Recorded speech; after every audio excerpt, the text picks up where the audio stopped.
Alhamdulillah. Gimana Bu? Ya, Assalamualaikum. Waalaikumsalam warahmatullahi wabarakatuh. Kemarin jaringannya, Heeh, ya, jaringannya. problemnya apa ya kemarin tuh? Jaringannya nggak bisa masuk. Ya mungkin ini Pak, nggak pernah live sih ya. Mungkin Oh, masih oh masih masih baru ya. adaptasi. Ya tak coba terus ternyata bisa. Ah, masih adaptasi berarti. Iya betul. Ah, lagi di rumah aja. Hmm? Lagi di rumah aja. Ya ini WFH, Hah, work from home. iya. Di rumah ini kita juga masih bekerja ini. Lihat nilainya anak-anak, isi rapot, kasih tugas anak-anak. Subhanallah. Iya. Oh iya, Heeh, sesuai dengan kita kembali ke tema seperti yang heeh. kita bahas kemarin Iya betul. tentang lebah. Nah, jenengan kan juga produksi lebah ya, Bukan sih lah, bukan anu Pak, bukan lebah toh ya. produksi madu. Oke, pasti Ya kan tahu kan? kebetulan kebetulan aja ini apa istilahnya gitu ikut memasarkan produk-produk perlebahan terutama yang madu. Kenapa kok hanya lebah aja, madu aja yang di itu Eh, jual? Ya sebenarnya sih banyak, tapi cuman untuk saat ini ya lebah karena ya apa ya lebah itu madu lebah nah itu kan di dalam Al-Quran kan ada itu jadi ada beberapa binatang yang memang diistimewakan oleh Allah Subhanahu Wa Taala sampai Mm-mm. disebutkan di dalam Al-Quran salah satunya ya lebah itu sampai ada suratnya tersendiri namanya surat An-Nahl ya betul ya Pak Betul. ya Serat ya An-Nahl. jadi karena istimewanya lebah itu sampai di dalam Al-Quran ini dibuatkan surat tersendiri dan memang ada beberapa penelitian yang ini yang pernah saya baca itu tentang lebah. Jadi baik itu penelitiannya yang dari Eropa istilahnya gitu hmm, saintis-saintis atau ilmuwan-ilmuwan Eropa, Amerika, Australia, bahkan ilmuwan-ilmuwan Arab sekarang itu pun juga berlomba-lomba untuk meneliti bahwa kenapa sih kok apa pada kepo kan kenapa sih kok madu itu kok di dalam Al-Quran itu kok ada suratnya tersendiri gitu loh nah ternyata di eh, ada suatu studi ada suatu ini apa namanya di eh, pemerintah kerajaan Arab Saudi itu kan ada itu apa departemen khusus yang ini yang apa yang memang apa mempelajari untuk ini loh apa tentang Al-Quran yang ada di dalam Al-Quran tapi khusus sains jadi dia itu Kementerian Pendidikan di dalam naungannya Kementerian Pendidikannya Arab Saudi tapi ini apa khusus meneliti apa-apa yang ada di dalam Al-Quran kenapa sih kok di Al-Quran disebutkan bukti apa istimewanya mereka itu mencari itu dan bekerja sama dengan beberapa pihak antara lain ya ya dari ini metalurginya Prancis dari orang-orang Eropa yang sudah canggih-canggih itu akhirnya di situ saya mempelajari tentang madu ya Pak madu itu bahwa di sana itu selain ya memang apa manis rasanya sebagai pengganti gula banyak enzim yang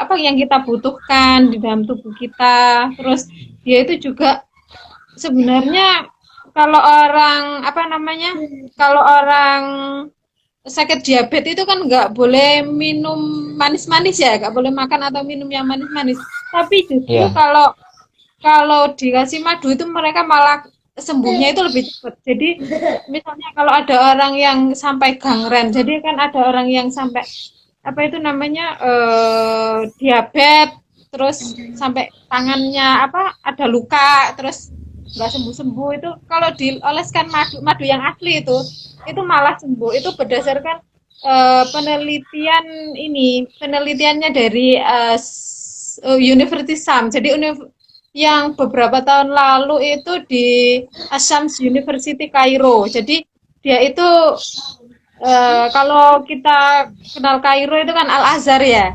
Padahal di sana itu ada yang namanya Universitas Al-Syam. Universitas Al-Syam itu memang universitas khusus untuk ini universitas kedokteran lah kalau di sini gitu, kayak universitas tapi khusus untuk masalah kedokteran. Dan di sana memang ada beberapa kali percobaan, beberapa kali ini penelitian memang bahwa meskipun diabetes itu boleh kalau madu, tapi kalau gula yang biasa itu enggak. Nah, itu istimewanya madu. Selain juga dia itu di apa banyak enzim, banyak ini. Terus kalau di masa-masa corona seperti ini itu dia itu juga berperan sebagai antivirus, antibakteri juga. Gitu. Ya, berarti madu itu memang khasnya luar biasa. Iya. Ya, di dalam Al-Quran sudah pernah dijelaskan juga ya. Ya, di dalam Al-Quran memang ada seperti itu. Dan juga ini kemarin itu saya itu kan ini ikut ya sebagai partisipan aja, itu ada ini kayak semacam simposium dari FAO. Jadi badan pangannya PBB, badan PBB yang mengurusi pangan itu kan kerjasama dengan jadi pihak-pihak yang mengurusi itu dari seluruh dunia termasuk di Indonesia itu dinas pertanian sama dinas kehutanan itu.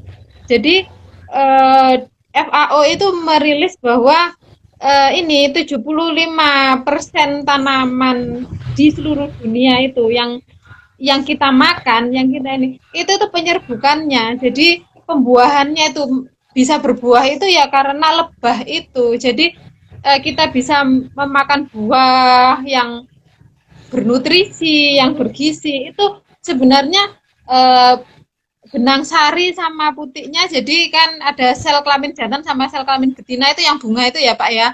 Nah itu kan nggak bisa menyerbu sendiri. Nah itu yang membantu itu juga lebah sebenarnya. 75%-nya itu lebah madu. Seperti itu. Gitu ya. Jadi ya. Nah kayak di pertanian buah-buahan berarti itu. Iya. Lingkungannya pasti ada lebahnya. Iya, ada. Kalau nggak ada lebahnya nggak berbuah. Iya, jadi kemungkinan untuk berbuah kan bisa lewat angin, bisa lewat apa namanya bantuan manusia, tapi 75%-nya itu lewat bantuan lebah itu. Gitu ya. Ya. Tapi ya, apa memang buah itu artinya seumpama tanpa lebah bisa berbuah nggak? Seumpama ini kita mengandang-andai tanpa adanya lebah. Ya. Itu pernah saya baca itu ini apa kayak semacam Albert Einstein itu kan pernah bilang gini, seandainya lebah yang terakhir itu mati di dunia ya, seandainya seekor lebah yang terakhir mati di dunia itu 3 atau 4 bulan lagi itu manusia akan kelaparan. Yaitu sampai memprediksi seperti itu. Jadi Albert Einstein yang bapak fisika dunia itu kenal ya. Itu juga mengatakan seperti itu. Jadi bahwa betapa pentingnya lebah istilahnya gitu, betapa selain hasil dari ininya ya, hasil dari madunya itu juga dia itu kesehariannya itu juga berguna buat kita menyerbu tanaman itu untuk penyerbukan tanaman itu. Berarti kayak fungsinya lebah itu hanya untuk berbuah aja. Ya, mereka itu membantu kita. Ya, kegiatannya sehari-hari dia itu kan mengambil nektar dari tanaman. Makanannya dia itu kan dari bunga-bunga itu. Nah, dia tuh nempel ke benang sari, ke putihnya. Nah, itu tuh kan diserbu oleh dia. Selain dia dapat makanan, tanaman itu juga bisa memulai untuk berbuah gitu loh, pembuahan. Ah. Jadi startnya itu dari madu itu tadi ya, dari lebah itu tadi. Berarti artinya setiap pohon berbunga, berbuah itu 100% dari lebah. Seratus Tujuh, persen? enggak Tujuh puluh lima 100%, persen. tapi Nah, kebanyakan dua puluh sekitar lima persennya. itu kan Kalau memang ada yang 75%, 25%-nya dari mana? bantuan manusia seperti anggrek. Anggrek itu biasanya dibantu manusia atau salak. Salak kan Bantunya seperti apa? Bantunya seperti apa? itu kan Pakai tahu. apa? Salak itu kan ada bunga, ada tanaman jantan, ada tanaman betina toh. Ah. Tanaman yang jantan itu kan panjang seperti ini ya. Terus tanaman betina, salak betina sama salak jantan. Nah, kalau salak itu bantuan manusia. Jadi yang panjang itu dipotong, terus ini kan di apa? Dibuahkan di salak yang betina itu tadi. Seperti itu. Dibuahkan. Caranya Jadi bagaimana? Oh, disambung. ya semacam itu. Kayak di steak itu, steak. Ya, Hah? ya tapi bunganya aja.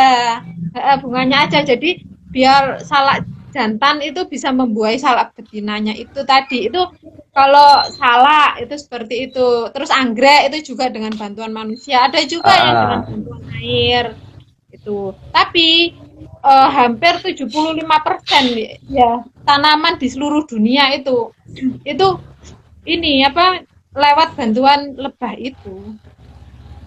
Kalau daerah pegunungan, daerah pedesaan masih masih asli kan? Kayak lebah, Iya. lebah apa namanya?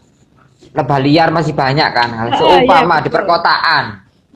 Lah, di Heeh. perkotaan ingin membudidaya buah-buahan, bunga-bungaan, Itu. susah Iya, ya. kemarin itu kan juga di ini apa namanya dibicarakan tentang itu. Jadi sekarang itu ini dari FAO itu ada namanya beekeeping. Jadi beternak lebah itu di daerah sekitar rumah. Jadi untuk Beekeeping itu mengetahui apa? bahwa Beekeeping beekeeping itu itu apa?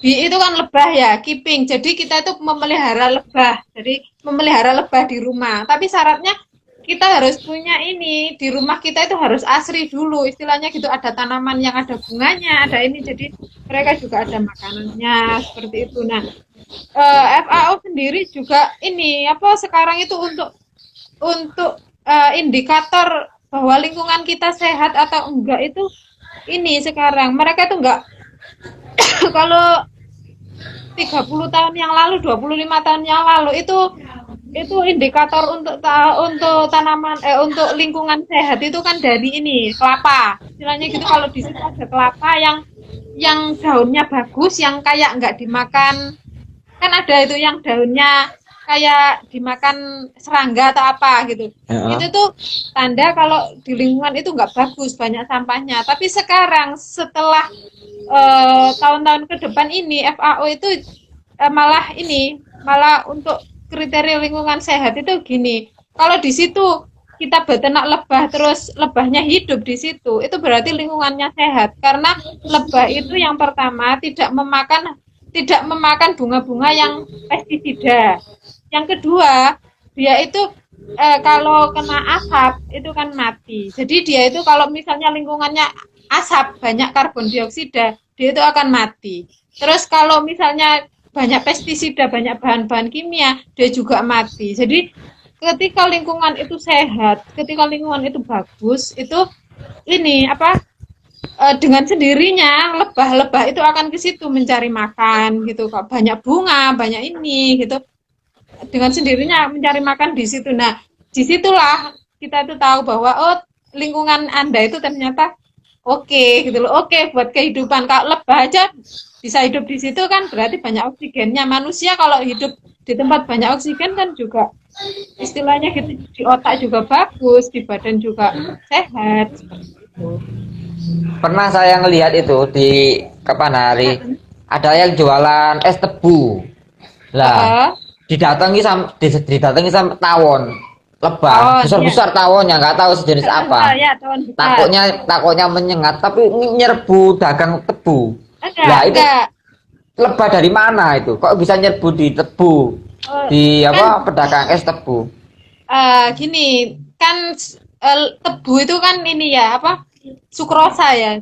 Lah sukrosa itu kan ini apa istilahnya gitu salah satu eh, jenis gula yang dimakan oleh lebah untuk dia itu sumber tenaganya dia untuk bisa terbang ke sana ke sini ke sana ke sini itu ya sukrosa itu yang ada di tebunya itu jadi cairan tebu itu mengandung sukrosa dia dan lebah itu juga tahu oh ini alami sukrosa itu memang alami alaminya Oh begitu gitu.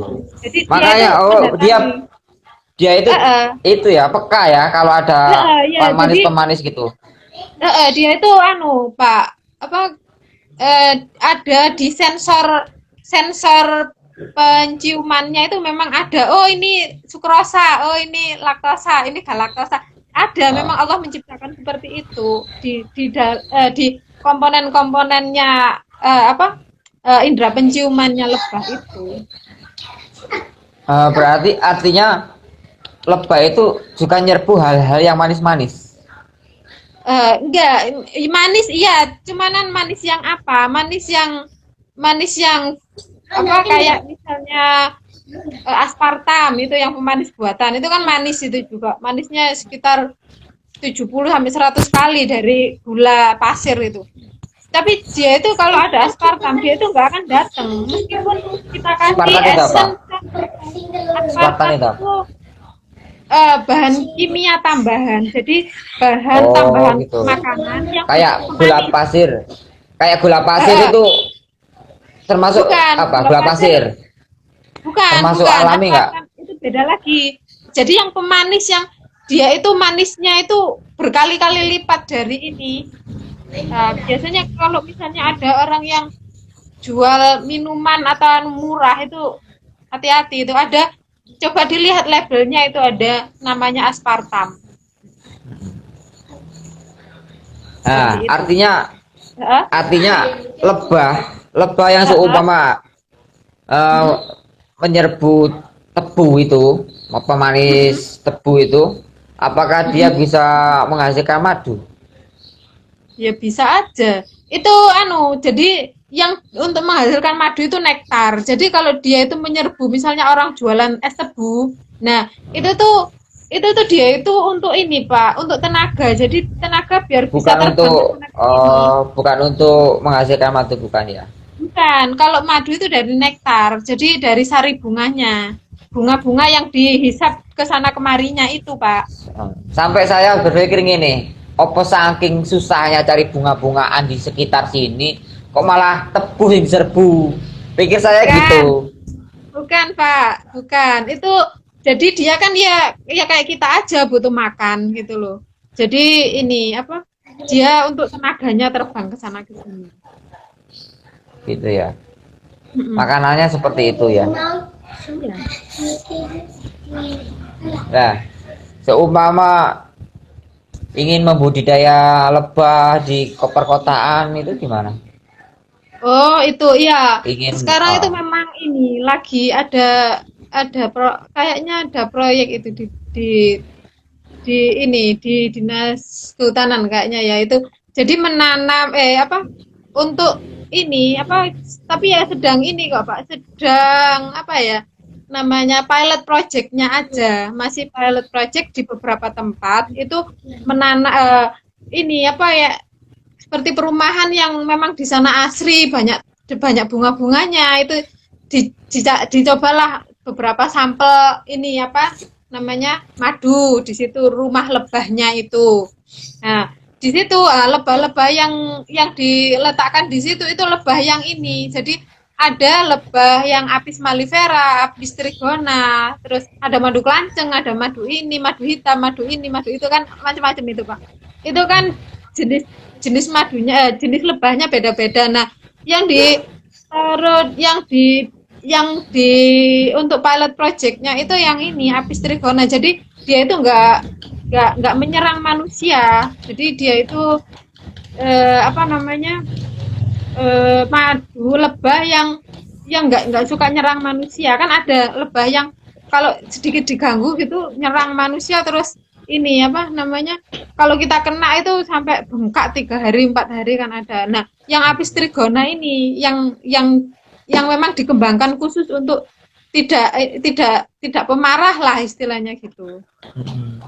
Tuh. Tapi Tapi ya masih ini dah masih beberapa tempat juga sih. Mm-mm. itu daerah tertentu ya, daerah yang khusus Ya masih kayak ini. ya Jadi asri, masih masih pedesaan, uh, masih di daerah ya pedesaan. enggak. Itu di sekitar Sidoarjo ada kok, Pak. Di Sedati ada. Oh, tapi kan daerahnya Jadi pedesaan, daerah iya juga pedesaan. sih. Heeh. Ya. Iya, ya masih agak desa istilahnya gitu, masih banyak tanaman kayak gitu. Oh. Di Surabaya ada nggak yang seperti itu? Budidaya lebah? Lah Nggak, itu belum ada ya. makanya kita itu Soalnya ini apa? kita kekurangan eh, pohon-pohonan. ya kan anu apa ya bisa aja dicoba misalnya di tempatnya Ustadz Masrul, mau adakan pilot projectnya di sana, pengen lihat apakah berhasil apa enggak gitu ya, dicoba mungkin satu rumah tawon aja misalnya, Soalnya ya bisa soalnya aja. rata-rata tanaman di Surabaya itu tanaman pot, bukan tanaman yang tinggi-tinggi, jarang. Iya, iya sih. Itu Bisa. ya kendala juga. Tapi yang enak itu malah ini Pak, nanam tanaman buah. Jadi yang di daerah Sidoarjo itu ada itu. Jadi yang punya rumah itu nanam pohon kelengkeng. Kan pohon kelengkeng sama pohon ini, pohon apa anggur, Pak. Terus kan lama itu nggak berbuah-buah, bolak-balik bunga itu berkali-kali bunga, tapi rontok. Akhirnya dia itu ini apa nyoba ikhtiar anu aja apa dikasih tawon aja. Akhirnya tawonnya itu menghasilkan madu, buah tanaman kelengkeng sama anggurnya juga menghasilkan ini berbuah. Akhirnya begitu. Iya. Ini saya sambil cerita pengalaman saya dulu di pesantren, di Oke, pesantren ya, ya. Kewagian. Di Ya, pesantren monggo, Pak. Kewagian itu kan budidaya budidaya buah naga. Sekarang kirinya kan banyak budidaya naga, buah naga. Tahu kan? Heeh. Ya. Nah, itu banyak buah naga yang gak buah-buah lama, bukan gak buah-buah lama banget buah. Heeh. Terus pakai metode ilmu raja, ya ilmu heeh, dikasih raja, Oh ada iya, lah raja, tahu raja, tahu raja. Iya, pendengar iya, raja iya. kan? Mm-mm. Dalam Betul. jangka waktu seminggu berbunga, Mm-mm. kemudian 1 bulan berbuah. Panennya Mm-mm. panen raya, besar buah hasilnya. Lah, secara ilmu sains dan ilmu raja kan apa ya, doa lah ya, doa lantaran Iya, gimana cara buah didoakan. itu doakan dengan raja. Gimana ya? Menurut sampean, menurut ilmu sains dengan Secara sains. dengan metode lebah seperti Raja itu. itu, dengan metode Eh, raja seperti itu, menurut pandangannya sampean ya opo? Ini Gini Pak, uh, ya bisa jadi ya karena ya memang apa ya, segala sesuatu di dunia itu sebenarnya manusia itu kan ya ikhtiar saja istilahnya gitu, kita kita meletakkan apa namanya, lebah di tempat itu supaya dia itu tanamannya berbuah. Nah itu kan ikhtiar kita, ikhtiarnya manusia. Lah bisa saja lebah itu tadi kan eh, ke jarak 500, dia itu bisa bisa menempuh jarak untuk cari makan itu sampai 500 meter loh itu. Nah bisa saja 500. tanaman kita nggak dibuat, nggak disentuh sama dia, tapi ke tanamannya orang lain yang tempatnya jauh itu juga bisa. Nah mungkin juga kalau misalnya raja itu tadi ya didoakan ya, mungkin ada lebah-lebah dari tempat-tempat yang jauh terus menyerbu ke tempatnya jenengan ketika malam hari, ketika jenengan itu tidur semuanya, kan bisa jadi Allah mengirimkan mereka untuk, oh anu datanglah ke sana loh, nah di sana loh anu apa ada bunga-bunga loh kayak gitu-gitu kan. Ya siapa tahu kan, namanya juga segala sesuatu ya memang kalau dipikir secara matematis ya memang nggak mungkin, tapi kan di dunia ini anu Pak apa segala sesuatunya kan ya ada yang ngontrol istilahnya gitu. Kalau saya ya mungkin aja seperti itu ya, mungkin ketika malam hari, ketika orang nggak melihat, ketika apa gitu, Allah menyuruh lebah-lebah untuk datang ke situ atau gimana, terus pokoknya Mm-mm. caranya Allah menolong kita seperti itu kan, Ya. bisa jadi seperti itu juga. Mm-mm. Soalnya saya pernah tahu ternyata Iya, di ilmu raja itu ada ilmu untuk membuahkan buah, iya, membuahkan buah ada iya sampai memang, segitunya. nggih betul. Nah, menurut teori ini ilmu sains lebah Nggih, itu, ya bisa bisa jadi jadi. apa bisa jadi ilmu raja itu untuk menarik apa Nggih. mahabbah lebah untuk datang bisa Iya, jadi kita iya nggak tahu betul. ya. Iya. Iya, seperti itu. Bisa jadi seperti itu. Kan ya wallahu alam ya. Allah itu yang menjalankan semuanya. Oke, terima kasih Bu Nggih. Umu Oke, pengetahuannya sama-sama. tentang lebah. Semoga Iya. manfaat dan Amin. menghasilkan madu-madu yang manis. Masih dagang madu Eh. ya? Ah? Masih dagang madu. Ya, insya Allah. Nah, Ini diambilkan masih botol itu. Botol masih madu. ini Pak. Masih belum belum bisa ke hutan, soalnya masih belum waktunya. Ya nanti kalau misalnya ini ya waktunya ke hutan ya ambil madu. Iya, tergantung itu ya, hasil panen madunya ya. Iya. Kalau Ini saya memang punya nggak ada madu. yang dijual ya Ini enggak. punya madu Heeh. kemasan kayak gini. Ini madu lanceng. Oh, Lanceng madu kok lanceng. lanceng. Ya Ya, ya, madu itu ini ya, madu hitam itu. di lidah saya ki favorit banget ini. Pas, Oh ya. terus nggak terlalu manis, terus apa ya, Heeh. nggak nyenggerok di tenggorokan. Kadang-kadang Heeh. madu-madu ada yang rasanya nyenggerok tenggorokan, Heeh. nggak serik. Heeh. Ini saya nggak habis-habis ini. Cara saya minum. Oh. Ah, Ya diminum anu loh Pak, rutin 2 kali sehari. ah. Bahkan saya pernah dengar pembuatan madu itu bukan dari sari buah, dari pemanis kayak lebah dikasih makanan manis-manis. Pernah dengar nggak? Mm. Oh ya, madu semacam oplosan kayak gitu ya. Iya sih, Loh, tapi bukan kalau madu oplosan. bukan, Jadi iya ya. punya sarang lebah, kita Heeh. disediakan sarang Ya lebah banyak betul. kotak-kotak. Ini dari Heeh. mana? Madunya ini sari buah apa ngambil dari sari bunga mana? Ternyata Mm-mm. katanya disediakan pemanis-pemanis untuk dibuat makanan-makanan si madu itu Heeh. untuk menghasilkan si lebah itu untuk menghasilkan madu. Mm.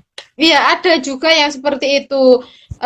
Biasanya ya, ya, namanya orang ya Pak ya, madu itu kan hasil madu itu kan sedikit ya Pak. Kadang orang Oh. itu ya pengen jalan pintas seperti itu. Tapi kalau kalau kayak gitu, itu anu nantinya itu juga nggak seberapa bagus.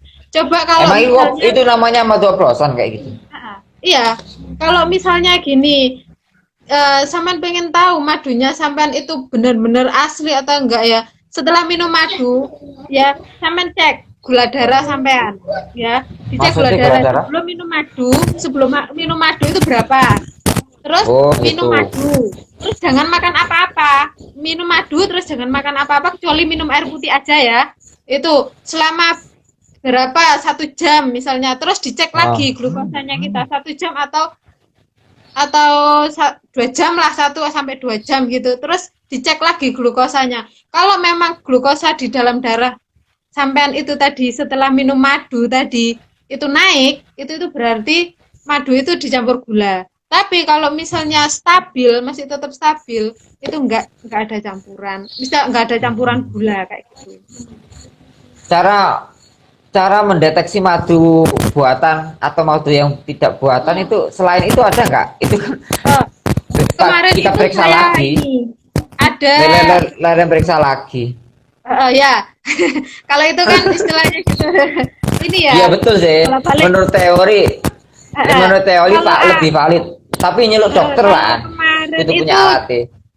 eh, Kalau kemarin ada Profesor Azhar dari Universitas Lampung ya, Universitas Lampung kalau nggak salah.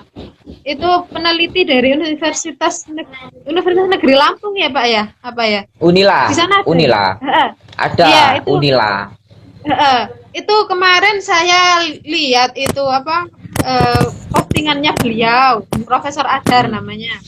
Jadi beliau itu gini menyarankan untuk orang-orang awam kalau misalnya madu itu ya, madu kita taruh di sendok, madu ya kita encerkan di gelas gitu ya. Kalau dia itu dengan air itu tidak langsung menyatu istilahnya gitu, tidak langsung ambiar pas kena air. Nah, itu tuh berarti madunya asli. Beliaunya bilangnya seperti istilahnya beliau kalau kalau mendeteksi ini asli apa enggak. Nah, kalau kena air langsung ambiar. Ambiar itu apa ya bahasa Indonesia? Bahasa Ambiar. ya. Biar. Jadi dia itu kalau kena air itu nggak langsung menyatu dengan airnya itu. Nah, itu madu asli seperti itu. Kalau Kayak misalnya minyak, dia itu kena kayak minyak sifatnya. ya, kalau harus diaduk dulu. Nah, itu loh kalau misalnya kena air udah langsung nyampur, langsung menyatu dengan madunya itu nggak bagus. Nggak Kalau asli, yang nggak asli. kalau yang masih di ini dulu, masih kasih sendok dulu terus ini itu insya Allah ya menurut beliau itu madu yang bagus, madu yang asli gitu. Menurut penelitian, ya. Iya, iya gitu. Ya udah, makasih Bu Imu ya. Oke, sama-sama. Makasih ilmunya. Wah, Garonte ini banyak pertanyaan terus. Iya, iya. Lain kali bisa disambung lagi, Pak. Oke, terima kasih informasinya, semoga bermanfaat. Selamat beraktivitas di rumah, sehat selalu. Oke, amin, Terima kasih. amin. Ya, matur Salam nuwun. keluar- Assalamualaikum. Hah? Salam keluarganya. Oh ya, Ah. thank you. Assalamualaikum. Waalaikumsalam warahmatullahi wabarakatuh.